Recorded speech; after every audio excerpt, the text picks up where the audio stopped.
Ya, seperti kita tahu bahwa gencatan senjata ini diperpanjang 2 hari sampai dengan Rabu waktu setempat. Lantas bagaimana nasib warga Gaza Palestina seusai berakhirnya gencatan senjata? Kita akan menghadirkan informasi dan juga perbincangannya. Dua narasumber yang kita hadirkan pagi hari ini. Sudah ada Bapak Hendrajit, pengamat geopolitik ya Pak ya. Assalamualaikum, selamat pagi. Waalaikumsalam. Kemudian juga kita akan bergabung bersama Mas Fikri Rofiul Haq, WNI di Gaza dan juga relawan Mercy Indonesia. Assalamualaikum, selamat pagi Mas Fikri, waktu Jakarta. Baik, oke, nampaknya kita masih mencoba untuk menghubungi Mas Fikri. Pak Hendra, kalau melihat saat ini kondisinya masih di dalam masa gencatan senjata yang diperpanjang, apakah sudah ada tanda-tanda atau kemungkinan bisa nantinya perpanjangan ini jadi cukup lama atau mungkin permanen ke depannya?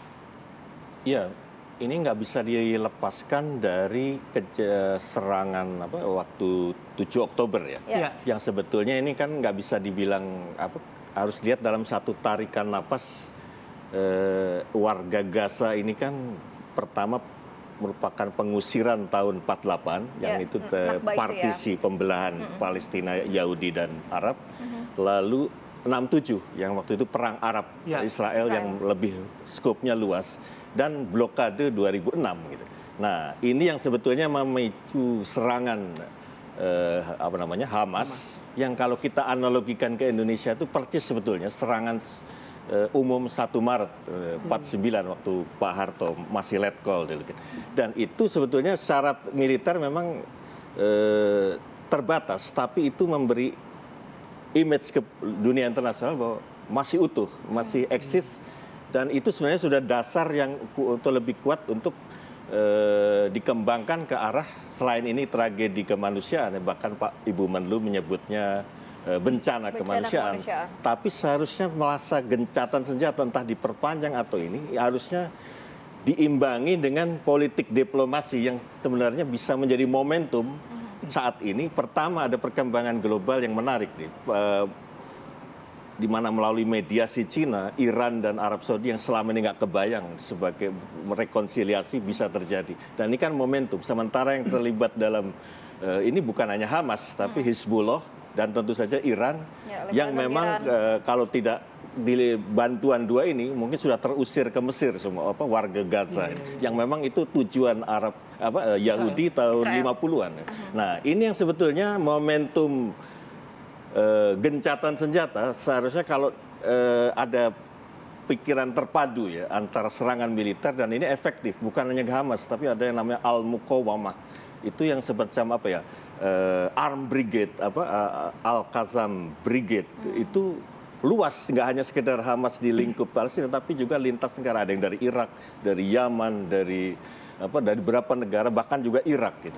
Nah, ini yang sebetulnya kalau secara militer dia dalam posisi kuat, tapi ini belum diimbangi dengan politik diplomasi. Nah, Badara ini kan hari Selasa kemarin kan ada pembahasan di Majelis Umum. Seharusnya pihak Kementerian Luar Negeri Indonesia harus bisa proaktif dalam spirit KAA Bandung dulu ya. Oke, nah politik diplomasi yang tadi Pak Indra sampaikan, dan Anda juga tadi mention soal ada Cina, ada Iran ya salah satunya. Nah, dalam konteks momentum ini, apa skenario yang mungkin saja mereka wacanakan, mereka lakukan untuk menghentikan serangan dari Israel ini dan membuat sesuai dengan semangat kita semua. Dengan konteks menghentikan serangan ini kan sudah secara moral itu kuat bukan hanya di Hamas tapi Palestina sendiri sudah dapat dukungan, dan jangan lupa di Eropa, di Amerika pun civic action juga nggak kebayang selama ini diem aja itu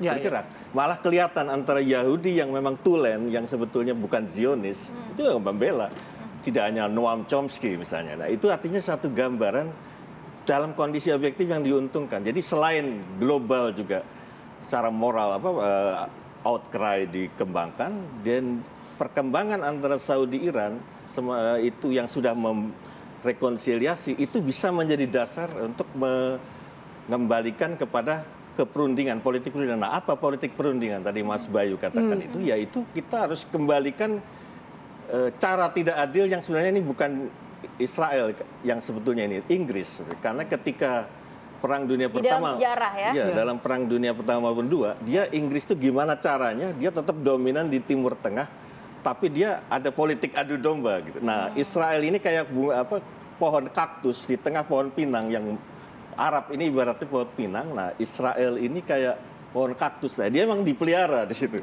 Nah, ini yang saya kira harus dikembalikan dalam ini, karena yang kemudian tidak adil lah, Pak. 60% Arab Palestina hanya dapat 35% wilayah.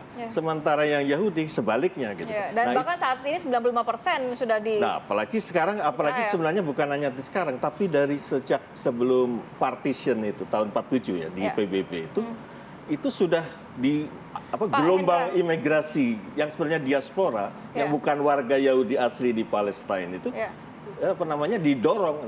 Jadi yang awalnya 85% sempat akhirnya 65-35. Nah, Pak Hendra, mungkin melihat people power tadi sudah dinyatakan juga berbagai belahan dunia ini sudah menyuarakan lakukan gencatan senjata secara permanen dan lain sebagainya. Tapi kan harus ada political will-nya, Pak, dari pimpinan dunia. Nah, nanti seperti apa kita akan tahan dulu, kita akan bahas di segmen berikutnya. Tetap bersama kami.